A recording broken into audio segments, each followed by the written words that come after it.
Mi clase lleva por título La necesidad de predicarnos el Evangelio.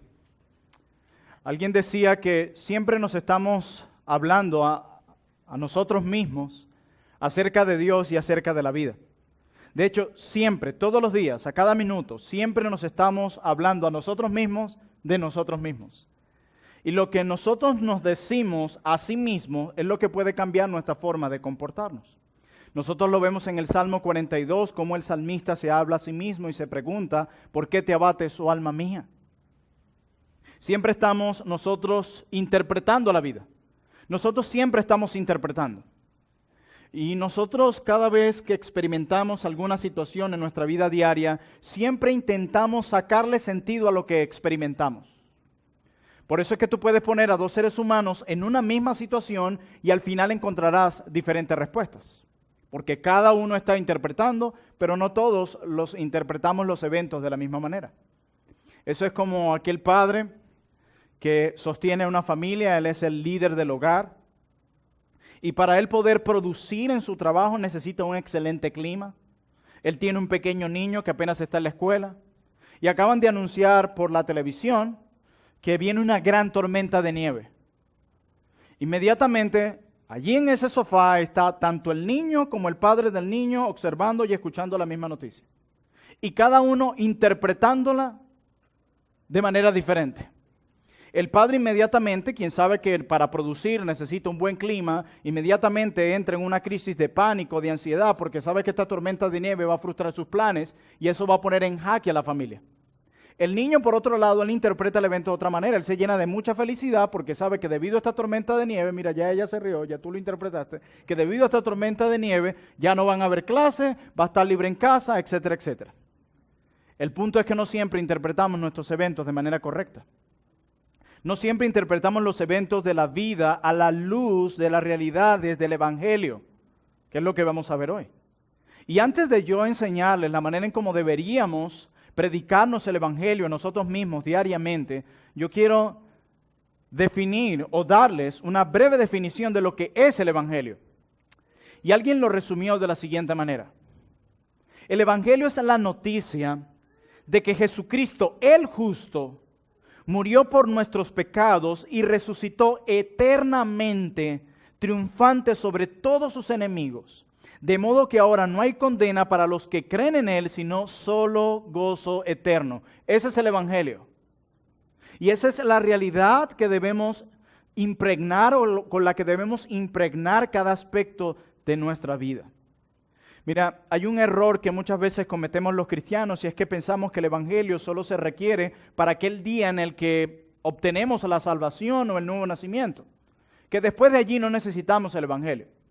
Y algunos quizás piensan, bueno, en esta iglesia hay que predicar el Evangelio cada domingo, cada semana, en los grupos pequeños, en los cultos de oración, cada vez que predicamos un texto, sea del Antiguo o del Nuevo Testamento. Y algunos dirán, pero ¿por qué tanto? El Evangelio es solamente para los incrédulos. Y no, hermanos. Nosotros podemos ver en las Sagradas Escrituras que el Evangelio no solamente nos salva y nos lleva a Dios, sino que también el Evangelio nos capacita y nos fortalece en el proceso de la santificación. Así que el Evangelio es necesario para vivir toda nuestra vida cristiana. Yo como pastor necesito el Evangelio. Mi ministerio necesita el Evangelio. Ustedes en su área laboral necesitan ser impregnados por el Evangelio. Sus estudios, su matrimonio, todo tiene que ver con el Evangelio en la Biblia. Cuando Cristo le dice a los esposos cómo deben amar a sus esposas, le dice, como Cristo la amó y se entregó a sí mismo por ella, el Evangelio. Cuando Cristo le dice a las esposas, o mejor dicho, Pablo, inspirado, escribiendo a los Efesios, le dice a las esposas cómo deben someterse a sus esposos, ahí está el patrón del Evangelio, como la iglesia, su esposa, se somete a su Salvador. Cuando el Señor nos dice cómo debemos amarnos unos a otros, nos dice, como yo os he amado, el Evangelio. Constantemente Pablo dice que lo motivaba a vivir la vida cristiana era el Evangelio. Nosotros encontramos en las cartas apostólicas, como por ejemplo 1 y 2 de Pedro, nosotros escuchamos sed santos como mi Padre es santo, pero ese versículo no está divorciado de los indicativos que se encuentran antes de ese versículo, donde Pablo primero expone el Evangelio y luego les da el mandato. El Evangelio es necesario para toda la vida cristiana, hermanos. Dios nos fortalece a través del Evangelio todos los días, incluyendo el día en que caemos. Y es por eso que yo quiero recordarles lo importante que es recordarnos el Evangelio. Como les decía al principio, nadie te habla a ti tanto como tú mismo. Todos los días, a cada minuto, en todos los eventos, cuando recuerdas en la madrugada, cuando sales en la mañana, cuando tienes que planificar tu agenda, cuando vas al volante, en todo momento te estás hablando a ti mismo. Pero hay una verdad que siempre debe ser recordada y de la cual debemos predicarnos constantemente, y ese es el Evangelio. Tenemos una gran necesidad. De hecho, cuando pecamos, constantemente encontramos que nuestras respuestas a la vida están desconectadas de la teología que confesamos. Es interesante que nosotros profesamos una teología, confesamos una teología, pero cuando pecamos o atravesamos por una circunstancia difícil en la vida, la manera en cómo reaccionamos indica que hemos desconectado lo que creemos con lo que estamos viviendo. Inmediatamente. Y no es casualidad que nuestras vidas sean un caos, que no terminamos de despegar, que nuestra fe no termina de fortalecerse. ¿Por qué? Porque constantemente desconectamos de los eventos que vivimos, y eso incluye nuestra lucha con el pecado, lo desconectamos de la teología que confesamos. De hecho, la teología que confesamos es una herramienta útil para el cristiano en medio de la lucha y en medio de las experiencias duras de la vida. Nosotros debemos conectar nuestra teología con cada cosa que vivimos. Si estamos en escasez, ¿qué hemos confesado? ¿Qué dice nuestra teología? ¿Qué hacer en eso? Si hemos pecado, ¿qué dice nuestra teología, la que confesamos acerca de eso? Y conectar una cosa con la otra. Cuando llega la ira, cuando llega el miedo, cuando llega el pánico, el desánimo, etcétera, etcétera, etcétera. ¿Sí me entienden? En esos momentos de la culpa, del pecado, de la prueba, ¿qué es lo que captura nuestros pensamientos? En esos momentos de la culpa, del pecado, de las pruebas, ¿en qué meditamos? Y yo creo que uno de nuestros problemas más grandes es que meditamos más en el problema que en Dios. Por eso no es casualidad que estemos tan ansiosos y tan aturdidos. ¿Quién va a estar tranquilo dándole tanta mente y meditación a los problemas y aún a la lucha o a la culpa?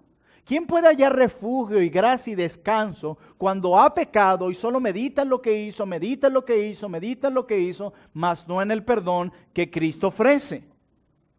Hermanos, no deben dejar que sus preocupaciones o luchas le den forma al Evangelio. Deben más bien permitir que el Evangelio le dé forma a sus luchas y preocupaciones. Por eso hay una necesidad de predicarnos el Evangelio diariamente. Diariamente. Hermanos, un corazón formado por el Evangelio se va a satisfacer cada vez más en Dios. ¿Escucharon eso? Y yo voy a desarrollar más esta idea y voy a volver a repetirlo.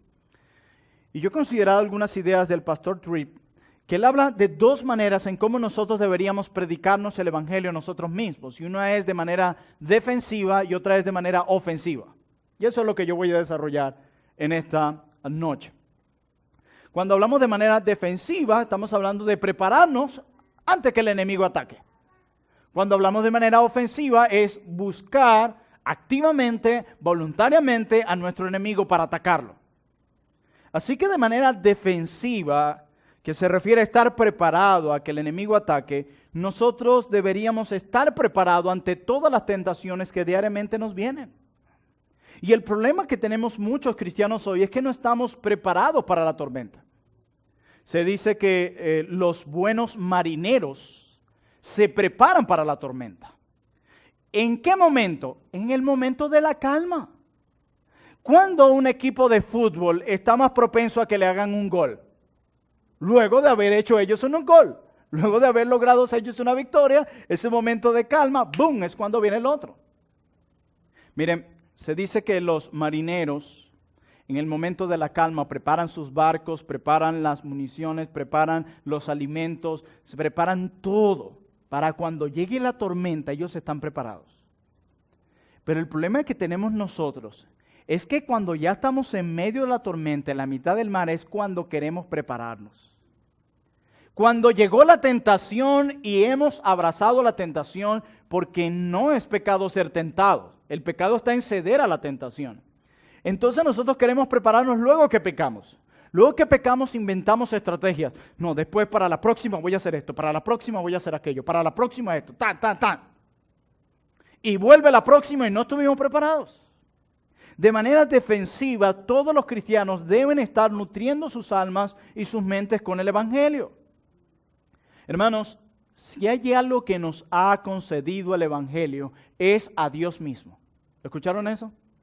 Si hay algo que nos ha concedido el Evangelio, es a Dios, quien debe ser y es nuestro mayor tesoro, quien es la fuente de toda felicidad, quien es la fuente de toda satisfacción. Es eso lo que ha logrado el Evangelio, algo supremo, algo mayor, y es Dios. El pecado constantemente nos está haciendo promesas. Dios nos ha dado promesas valiosas y maravillosas que están en su palabra.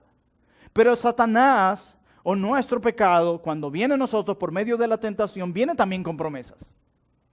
Si cedes a la pornografía, serás más feliz. Si respondes airadamente contra tu esposo, serás más feliz.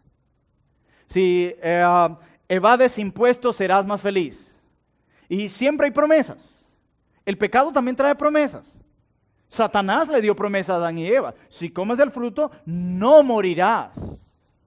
De hecho, ustedes leen Génesis capítulo 5, una lista bien grande de generaciones y al final de todas dice, y murió, y murió, y murió, y murió. Alguien decía, Génesis 5 está ahí para comprobar que Satanás es un mentiroso. Porque el pecado viene con promesas. Solo que las promesas que trae el pecado son esclavizantes. Vas a terminar bajo la tiranía del pecado. Y Dios nos dice que la única manera de vencer las promesas que el pecado te hace es a través de buscar una promesa suprema, mayor a la que te hace el pecado. Y eso hace parte del Evangelio. Hermanos, el Evangelio de Dios se propuso hacer todo lo necesario para cautivarnos con aquello que nos produce satisfacción más profunda y duradera, o sea, Él mismo, Dios mismo. Eso se propuso el Evangelio. Darnos algo más duradero. El Evangelio se propone cautivarnos con algo más satisfactorio, y es Dios. Es Dios. Eso hace el Evangelio. Pero para nosotros poder estar preparados cuando la tentación y la prueba viene a nuestras vidas, debemos estar nutriendo nuestras mentes con las verdades del Evangelio. Mira, alguien decía, no podemos amar con el corazón lo que no amamos con la mente. Y esta misma persona decía que la mente es como el voltaje que enciende el horno de nuestros corazones. Es imposible que alguien tenga un fervor hacia Dios y su verdad si su mente no está alimentada por Dios y su verdad. No podemos amar con el corazón lo que no amamos con la mente. Y el problema es que nuestra mente ha abarcado el espacio del ocio hoy. O damos mucha meditación a otras cosas hoy. Y no es casualidad que esto pase en nuestras vidas. Hermanos, alguien decía que nuestro arrepentimiento tiene que buscar dos cosas. ¿Por qué hablo de arrepentimiento? Porque es uno de los elementos que nos acerca al Evangelio y estamos hablando de prepararnos para el momento de la tentación y la prueba. El arrepentimiento, decía alguien, debe contener dos cosas, dolor y alegría. Todo arrepentimiento debe tener esas dos cosas, dolor y alegría. Dolor por el pecado, de haber ofendido a Dios, de haber ofendido a nuestro Padre amado, y alegría, porque todo arrepentimiento nos vuelve a acercar a Dios. Y no hay más gozo en el cristiano que cuando tiene a Dios consigo. El arrepentimiento le otorga o le devuelve a Dios que debido al pecado lo separó. Por eso era que decía el salmista, en tu presencia hay plenitud de gozo. Y eso es algo que logra el arrepentimiento. Por eso debe tener dolor y alegría. Dolor por el pecado y alegría de tener de nuevo a nuestro Dios. Yo se lo decía a ustedes hace poco. Cuando yo le he hablado mal a mi esposa y ella me da la espalda debido a que está molesta a la ofensa que yo he cometido contra ella, yo voy a pedirle perdón a ella por una gran razón, porque yo quiero a mi esposa de vuelta. Y es lo mismo cuando tú pecas. La razón por la que ruegas perdón a Dios es porque lo quieres de vuelta, no solamente porque quieres calmar tu conciencia de la culpa. Hermanos, sobre la base de su muerte y resurrección, el Evangelio promete una gran salvación para los perdidos. Para nosotros los que somos salvos, se nos prometió esto y se nos otorgó esto. En primer lugar, promete liberación de la opresión. ¿Opresión de qué? De la tiranía del pecado. Paz con Dios. Eso también lo promete el Evangelio, y sobre la base de la muerte y la resurrección de Cristo se nos dio eso. El Evangelio también promete una paz con los demás creyentes. El Evangelio también promete justificación por fe aparte de las obras de la ley. El Evangelio promete también perdón de los pecados. El Evangelio también promete transformación a la imagen de Cristo. El Evangelio también promete vida eterna. El Evangelio también promete inclusión en la familia de Dios a hombres de todas las naciones que crean en Cristo. Todas esas verdades, todos esos regalos los promete el Evangelio. De hecho, debido al Evangelio, Dios prometió que su propio Espíritu estaría dentro de nosotros y nos ayudaría. Todos esos privilegios debido al Evangelio. Pero todo eso que nombré no es un fin en sí mismo. Es un medio para cumplir un fin mayor.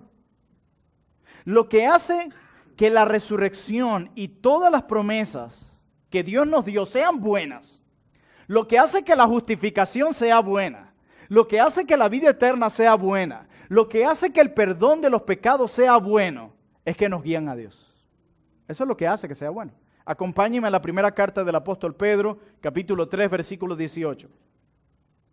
Primera carta del apóstol Pedro, capítulo 3, versículo 18. A veces podemos ver el Evangelio como solamente para alcanzar perdón y calmar mi conciencia y mi culpa. A veces queremos solamente el Evangelio para obtener la vida eterna y no irnos al infierno. Pero el Evangelio cumple, todos estos son medios para llevarnos a un propósito mayor. Primera carta de Pedro, capítulo 3, versículo 18, para que veamos que no somos originales cuando hablamos de esto. Ya los apóstoles inspirados hablaron de esto. Dice, porque también Cristo padeció una sola vez por los pecados, el justo por los injustos. ¿Con qué fin se nos dio el perdón de pecados y la vida eterna? ¿Qué dice allí? Para llevarnos a Dios, siendo a la verdad muerto en la carne, pero vivificado en espíritu, para llevarnos a Dios, hermanos. ¿Se dan cuenta de esto? ¿Qué dice Juan en su evangelio? Dice que la luz vino al mundo y los hombres amaron más las tinieblas que la luz. Este es el problema de todos los hombres. El corazón odia la luz y ama la oscuridad. Los hombres aman la oscuridad. Amamos estar allí. Por eso es que el corazón, por medio del Evangelio, debe ser librado de su amor por la oscuridad. Y tú dirás, pero ¿para qué nos dices todas esas verdades del Evangelio? Yo las he escuchado, para que te las recuerdes día a día y te prepares de manera defensiva cuando llegue la tentación y la prueba. ¿Qué cristiano puede tener temor a la muerte cuando la Biblia nos describe que Cristo a través del Evangelio venció la muerte? La muerte solamente nos prepara para encontrarnos en el paraíso con nuestro Dios. ¿Ven cómo el Evangelio, el entrenar nuestras mentes, nos prepara de manera defensiva ante las tentaciones y las pruebas? ¿Qué hay ante la escasez? De recordarnos el Evangelio y preparar nuestros corazones para la escasez, cuando tenemos una fuente inagotable de agua viva y un Padre que ha prometido por medio de la justicia de su Hijo proveer para sus hijos lo necesario. ¿Qué hay de eso? ¿Qué hay del ministerio cuando nos sentimos agotados? ¿No es una motivación participar también de los sufrimientos de Cristo? ¿No es motivador que por medio del Evangelio ya le ha prometido el príncipe de los pastores una recompensa para aquellos que hacemos bien nuestra labor aquí? El Evangelio debe conectarse con absolutamente todo, hermanos. Todo esto que nombré. La vida eterna, la resurrección, el perdón de pecados, tiene una función. Quitar todos los obstáculos para que podamos estar cerca de Dios y disfrutar de Él para siempre. Esa es la meta. El Evangelio, esa es la meta. Y hasta que las personas no utilicen el Evangelio para llegar a Dios, lo estarán usando incorrectamente. Si solo usas el Evangelio para quitar la culpa, para sentirte tranquilo, una conciencia tranquilo y adorar a Dios limpiamente, si solo quieres el Evangelio para no ir al infierno, si solo quieres el Evangelio para experimentar la resurrección de los muertos y ya, si solo quieres el Evangelio para ir al cielo porque te dijeron que es bonito y tú has vivido toda tu vida en este mundo caído y horrendo, estás equivocado. Debemos utilizar el Evangelio para llegar a Dios. Y nosotros necesitamos a Dios todos los días. Por eso necesitamos predicarnos el Evangelio todos los días. Y el pecado quiere robarnos eso. Como le pasó a Israel en el Antiguo Testamento, que quienes cavaron cisternas rotas. Pero primero el profeta Jeremías dice, lo primero que hicieron fue olvidarme a mí. Hermanos, usar el Evangelio a la defensiva sugiere leer y meditar constantemente en el Evangelio. Lee acerca de una vida crucéntrica de C.J. Mahaney. Lee Dios el Evangelio de John Piper. Lee Cuando no deseo a Dios de él mismo. Lee verdades del Evangelio en las Escrituras. No solamente leas la Biblia para mandamiento 1, mandamiento 2. ¿A quiénes todavía leen la Biblia así? Bueno, este texto me dice que no debo comportarme así, sino que debo comportarme así. No, mira las verdades de Cristo allí. Cuando leas Sé santo como mi Padre es santo, lee los versículos anteriores que describen el Evangelio. ¿Se acuerdan este domingo la predicación de segunda carta de Pedro, capítulo 1? En el versículo 5 dice, pongan toda diligencia y añadan a vuestra fe virtud, y a la virtud conocimiento, y al conocimiento dominio propio, y al dominio propio piedad, y a la piedad amor fraternal, y al amor fraternal amor. Pero antes, ¿qué dice? Que a todos los que han sido justificados por medio de la obra de Cristo, se les ha sido dado un divino poder para vivir de esa manera. Tú tienes que nutrir tu mente primero de los indicativos para luego llegar al imperativo. Porque si haces un lado lo que Dios ha hecho en Cristo, terminarás pisando el terreno del legalismo y confiando en tus propias obras. Mire, se puede leer la Biblia sin Cristo. Se puede venir a la iglesia sin Cristo. Se puede cantar el Salmo 121 sin Cristo. Los medios de gracia o las disciplinas de gracia, la lectura de la Biblia, la oración, la adoración, el servicio, etcétera, etcétera, son medios para lograr un fin, no un fin en sí mismo. Son un medio ¿para qué? Para fortalecer mi relación con mi Señor y acercarme a Dios. Todo tiene que ir con Dios. Y esto es algo que de manera defensiva tú tienes que prepararte para la tormenta. Por lo tanto, no tienes que esperar pecar para refugiarte en el Evangelio. No tienes que esperar la prueba para nutrirte con las verdades del Evangelio que te muestra lo satisfactorio y lo grande que es Dios. Nuestra fe tiene que nutrirse. Miren, si ustedes leen Juan 15, ustedes se van a encontrar con un mandamiento que todos conocemos. Permaneced en mí para que llevéis mucho fruto, ¿cierto? Pero yo no sé cuántos de ustedes han estudiado el Evangelio de Juan. Pero si estudian el Evangelio de Juan, esa es la primera vez que Cristo dice a sus discípulos, permanezcan en mí para que lleven fruto. Y de hecho, el mandamiento ahí no es llevar fruto, es permanecer en él.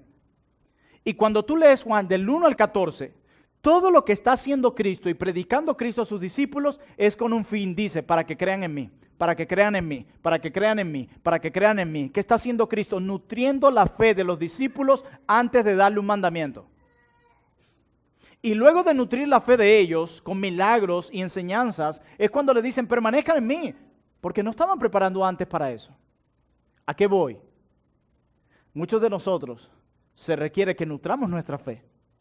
De otra manera no vamos a estar dispuestos para Juan 15, para permanecer en él. Necesitamos nutrir nuestra fe. ¿Con qué? Con el Evangelio. ¿De qué manera? De manera defensiva, antes que venga el ataque, como el buen marinero que se prepara antes de que llegue la tormenta. En segundo lugar, de manera ofensiva debemos predicarnos el Evangelio. Ya no solamente debes estar preparado para estos ataques constantemente, leyendo tus escrituras para ver la gloria de Cristo, sino de manera ofensiva, donde vamos a prepararnos para buscar a nuestro enemigo y atacarlo, lo que algunos también han llamado como la mortificación del pecado. Hermanos, todo soldado antes de ir a perseguir a su enemigo se prepara. Y muchos queremos vencer nuestros pecados o mortificarlos cada día sin ninguna preparación. De hecho, no es extraño que nosotros seamos tan fácil al pecado. Por eso les decía, los hombres amaron más las tinieblas que la luz. Los hombres no están esclavizados al pecado como que, yo quiero salir de aquí. No, aman estar allí. Y el corazón del hombre por el Evangelio es liberado de esa oscuridad. Miren, el propósito de Dios es que podamos disfrutar de algo más satisfactorio. Yo les decía hace rato que el pecado también te hace promesas. El pecado te dice que si ves a esa mujer serás más feliz, que si tomas dinero que no es tuyo te hará más feliz, que si haces esto te hará más feliz. Y el creer a esa mentira o a esa promesa a muchos les ha costado muy caro y a otros la vida misma. Pero nosotros tenemos que alimentarnos de promesas más supremas. Por eso les decía que el propósito de Dios en el Evangelio es que lo disfrutemos a Él como algo más satisfactorio. Hermanos, yo les decía a ustedes hace unos domingos cuando predicaba el Salmo 51 de que la raíz de todo pecado se halla en que hemos atesorado algo por encima de Dios. Esa es la raíz. No es el clima, no es mi vecino, no es la universidad donde estudio, no es el barrio donde vivo. No, recuerden que Adán pecó en el jardín del Edén y Cristo venció en el desierto rodeado de fieras. Así que el lugar donde vivo no es la culpa, no es la esposa la que vivo, que es incrédulo, nada que ver. Nosotros sabemos que si la raíz de todo pecado se halla en atesorar algo por encima de Dios, entonces la solución o lo que nos ayudará a vencer en nuestro pecado es atesorar a Dios por encima de todo. Y eso es algo que nos los concede el Evangelio. Eso es algo que nos los concede las buenas nuevas de salvación. Porque, ¿qué nos dice la Escritura? Que el Evangelio es poder de Dios para salvación. Poder, en el Evangelio hay poder. Cuando tú llegas a Cristo, se te otorgó un nuevo poder, se te otorgó una nueva fuerza, se te otorgó una nueva identidad, se entregó una nueva fuente de satisfacción, otra, se cambió todo, eres una nueva criatura. Se te dio un nuevo corazón, se te dieron nuevos afectos, se te dio una nueva mente. Todo eso lo hizo el Evangelio. Y hasta que no lo creas, no vas a vencer a tu enemigo. Porque tu enemigo te hace pensar, no tienes el poder para vencer este pecado, no tienes el poder para cambiar esto, no tienes el poder para esto. Pero el Evangelio nos dice que sí hay poder. Por eso recordarnos el Evangelio es vital para vencer en medio de la lucha. Y ir a buscar a nuestro pecado con todas las armas y atacarlo. Atacarlo. No tienes que esperar que la ira se manifieste para lidiar con ella.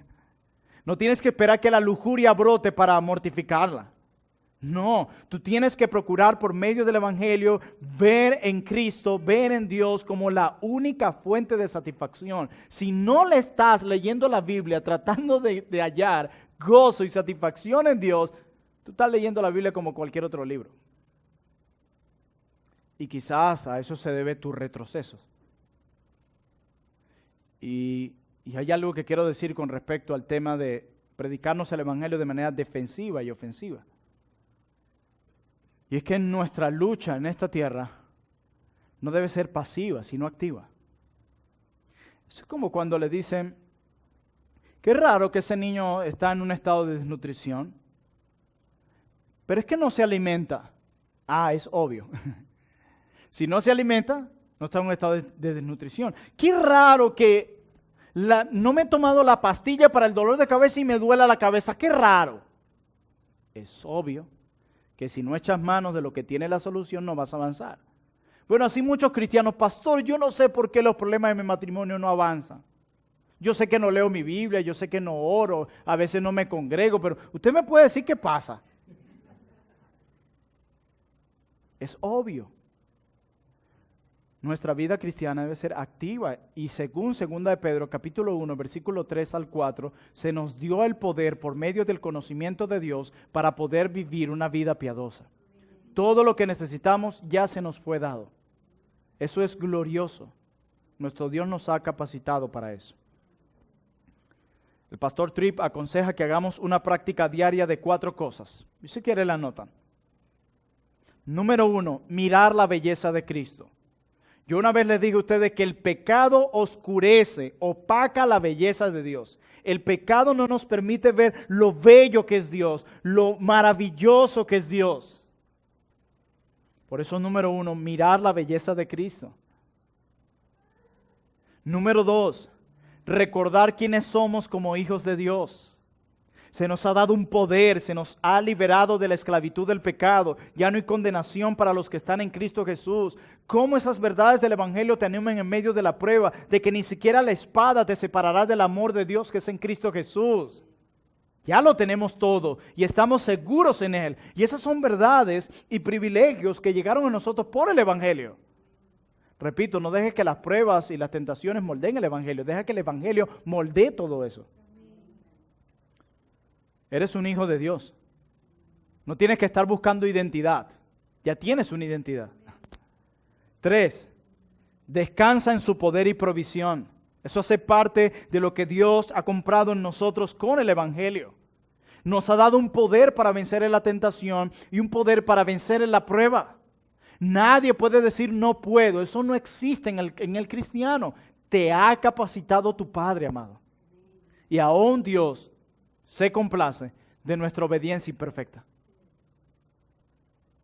Descansar en su poder y provisión. Cuando llegamos a Cristo se nos dio un nuevo poder. Lo que nosotros creíamos que era poder quedó eliminado. El ego estripado. Se nos dio un nuevo poder. Para poder decir no a la tentación. Y para poder gozarte en medio de la prueba. Se te dio un poder. Se te dio una provisión. Puedes acercarte confiadamente las veces que desees al trono de la gracia y pedir a tu Padre y Él responderá. Se te ha dado esa provisión. Se te ha provisto del Espíritu de Dios para que te guíe, para que te fortalezca. Dios ha hecho morada en ti. ¿Quieres más? Ven, Dios haciendo morada en mí, acercándose a mí. ¿Qué les dije que era el Evangelio? Nos lleva a Dios, nos acerca a Él. Y en cuarto y último lugar, actúa confiando en Él. Actúa confiando en Él. ¿Ven los 2 elementos allí? Los 2 verbos, actuar y confiar. A veces decimos solo orar y ya. Alguien decía, confía y haz lo siguiente. Ora y actúa. Ora a Dios, confía en su poder. Confía en el que te puede proveer en medio de la prueba, sostener en medio de ella. Confía. Hermanos, ustedes tienen que tener en claro algo. Dios se propuso cambiar el corazón de ustedes. Porque es allí donde yace nuestro mayor problema. Por eso es que Dios no siempre cambia las circunstancias. Porque su meta, número 1, no fue cambiar las circunstancias, aunque Él puede hacerlo. La meta número 1 de Dios es cambiar el corazón de sus hijos. Romanos capítulo 8. Eso dice que a los que predestinó, a los que son suyos, todas las cosas obran a bien, pero para los que son suyos. ¿Y cuál es el bien que obra para nosotros? Dice, el conformarlos a la imagen de su Hijo. Piedad. Ese es el propósito de Dios. Por eso es que muchas de nuestras circunstancias no cambian, pero nuestros corazones sí. Porque esa es la meta de Dios. Hermanos, Dios entró en la historia a través de Jesucristo. Murió para destruir el poder del infierno. Murió para destruir el poder del pecado y la muerte, a Satanás mismo. Y todo eso lo hizo a través del Evangelio. Las Escrituras proporcionan todo el material para predicarnos el Evangelio de la gracia todos los días. Este es el contenido que debemos abordar, este es el contenido que debemos aplicar. Conocer la persona y la obra de Cristo y entender que el propósito del Evangelio es conducirnos a algo más satisfactorio y es Dios. Y todos los días estamos tratando de satisfacernos en otra cosa. Y si el Evangelio cumple el propósito de que podamos encontrar satisfacción plena en Dios, todos los días debemos exponernos al Evangelio. Que Dios nos ayude y que aprendamos hoy que no solamente el Evangelio se requiere para el nuevo nacimiento, sino para toda la vida cristiana. Que nos ayude en nuestros matrimonios, en nuestra vida personal, predicarnos el Evangelio nosotros mismos, de manera defensiva y de manera ofensiva. Oremos al Señor.